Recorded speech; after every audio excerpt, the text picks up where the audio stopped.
कई बार हम अपनी लाइफ को बहुत सीरियसली ले लेते हैं। जैसे अगर हमारे साथ कुछ बुरा हुआ नहीं कि हम रोने लगते हैं। अगर दूसरे ही पल हमारे साथ कुछ अच्छा हो जाए तो हमारी खुशी सातवें आसमान पे पहुंच जाती है। लेकिन क्या ये सही है? क्या पता जो बुरा हुआ है वो अच्छे के लिए हुआ हो? क्या पता जो अच्छा हुआ है उसके बाद में बुरे परिणाम दिखे? क्या पता दोस्तों, अपने से क्वेश्चन पूछिए, क्या ये सही है? क्या ये करना सही है कि 2 मिनट में हम खुश हो जाते हैं? क्या हमने उसके बारे में सोचा कि ये गलत हुआ है तो इसकी क्या पता बाद में अच्छे परिणाम हो? नहीं। आपने क्या सोचा? आपने सोचा कि आपकी किस्मत बुरी है और आपकी किस्मत फूटी है और ये आपके साथ ही क्यों होता है। आपने सिर्फ एक सवाल पूछा कि ये आपके साथ ही क्यों होता है। तो चलिए आज की कहानी के माध्यम से हम जानेंगे कि धैर्य का क्या महत्व है और हर बुरी चीज बुरी नहीं होती। बड़े बुजुर्ग कह गए हैं कि जो भी चीज होती है अच्छे के लिए होती है। और हाँ, इस कहानी के माध्यम से हम यह सिद्ध भी कर देंगे कि जो भी चीज होती है वो अच्छे के लिए होती है। इस कहानी में एक किसान है और उसका एक घोड़ा है।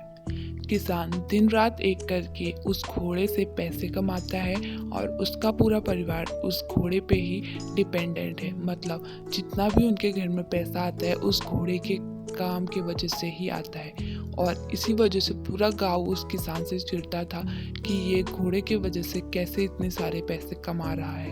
किसान और घोड़े का जो काम था वो बहुत अच्छा चल रहा था और उनकी कमाई भी बहुत अच्छी होती थी। लेकिन एक दिन वह घोड़ा भाग गया और किसान उदास होकर बैठ गया, क्योंकि किसान अपने घोड़े से बहुत ज़्यादा प्यार करता था और उस पर उसे बहुत ज़्यादा गर्व था और घोड़ा ही उसका एकमात्र कमाई का जरिया था।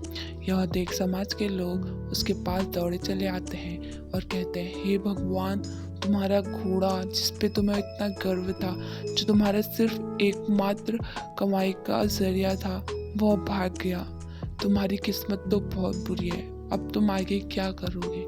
यह सुन किसान और ज़्यादा उदास हो जाता है और बड़ी ही सहजता से जवाब देता है, हाँ, पूरा हुआ।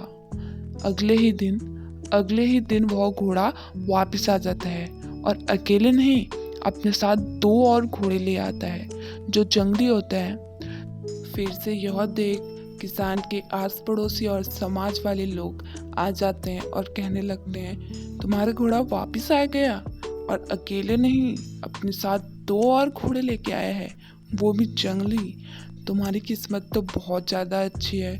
फिर भी किसान ने सहजता से जवाब दिया कि शायद हाँ, अच्छी है।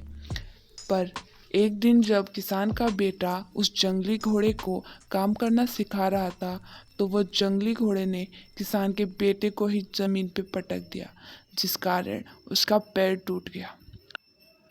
यह देख भी आसपास वाले लोग कहाँ चुप रहने वाले थे।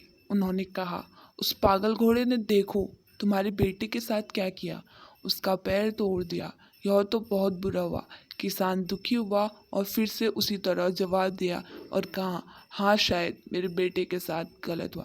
अगले दिन सेना के कुछ जवान किसान के गांव में आते हैं, जो जंग छिड़ने के कारण नए जवानों की भर्ती कर रहे होते हैं। उसमें से एक जवान ने किसान के बेटे को देखा और बोला, इसका तो पैर टूटा हुआ है, हम इसे सेना में नहीं ले सकते। और वे जवान गांव के सभी लड़कों को लेके अपने साथ चले गए। और जब जंग छिड़ी तो गांव के जितने भी लड़के सेना में भर्ती हुए थे वे सब जंग में मारे गए।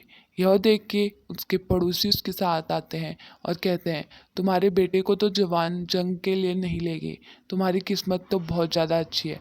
इस आखिरी बार भी किसान ने फिर से बड़ी सहजता से कहा, हाँ, शायद। इस कहानी में हमने यह जाना कि हमारे लिए चीज़ों को नकारात्मक सोचने में ज़रा भी टाइम नहीं लगता। लेकिन असल बात तो यह है कि हम में से किसी को भी नहीं पता जो हमारे साथ बुरा हुआ कि वो बुरा ही हुआ या उसके कुछ अच्छे परिणाम भी हैं। इस कहानी में भी किसान के साथ यही हुआ। जब भी उसके साथ कुछ बुरी घटना होती वो बहुत नकारात्मक हो जाता और जब उसके साथ कुछ अच्छी घटना होती तो वो बहुत सकारात्मक हो जाता। लेकिन एक चीज़ जो उसने बिल्कुल नहीं खोई वह थी धैर्य। हमारे देश में, हमारे समाज में बहुत ऐसे लोग हैं जिनके साथ बहुत बुरा हुआ, जिन्होंने बहुत सारी बीमारियों का सामना किया, लेकिन उन्होंने धैर्य कभी नहीं खोया और आखिर में बहुत ज़्यादा प्रसिद्ध हो गए। बड़े बुजुर्ग कह गए हैं, जो होता है वो अच्छे के लिए होता है। यह छोटी लाइन हमें बहुत कुछ सिखा जाती है और यह बात हमें कभी भी नहीं भूलनी चाहिए कि हमेशा कोशिश करते रहें और अपने पथ पर निरंतर आगे बढ़ते रहें।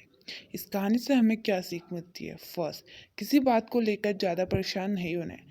सेकंड, आपको शांत रहकर अपनी परेशानियों का सामना करना है।